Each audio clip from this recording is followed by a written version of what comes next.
We are in Indy, joined as always by General Manager Kevin Colbert. So thank you so much for your time. I do want to start with Antonio Brown. I know you talked about the possibility of trading him if it worked for the Steelers last week. Has there been more interest from teams in terms of maybe having a possible trade? Yeah, I mean, down here, obviously you run into a lot of general managers, coaches, so on and so forth. So throughout this week, there'll be a lot of conversations in regards to not only Antonio, but all kind of player transactions that may or may not occur.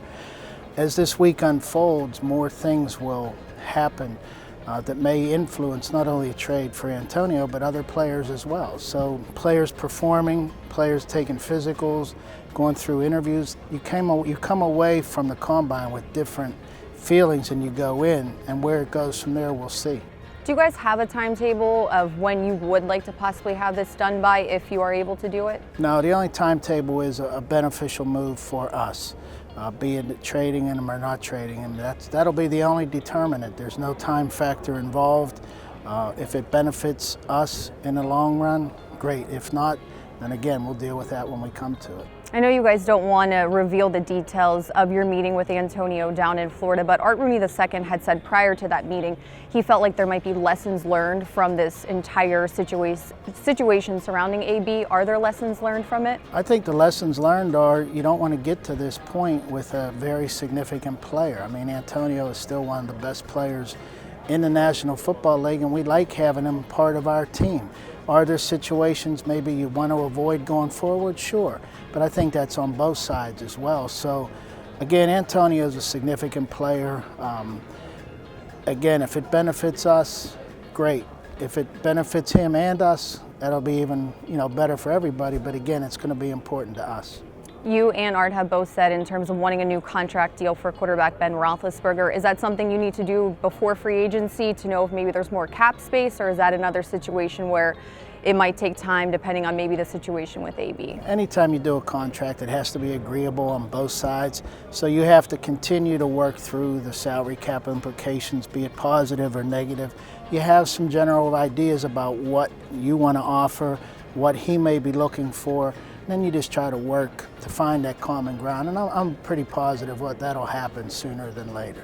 Art had also said in terms of Ryan Shazier, he would have to be under contract to continue to be in the building with the team, his rehab process. Have you guys gotten any clarity on how that would work, since this is a unique situation? It is unique. It's still unfolding. We're very confident, again, that Ryan will be part of the football roster in some aspect, and we're just trying to make sure we do that in the proper manner and meet all the criteria to make it legal from an NFL standpoint.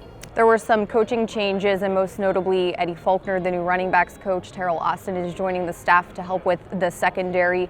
What are those guys and some of the other additions adding to Mike Tomlin's staff? Eddie brings a nice young energy coming from the college ranks. Eddie was with us in 2001 as a free agent running back.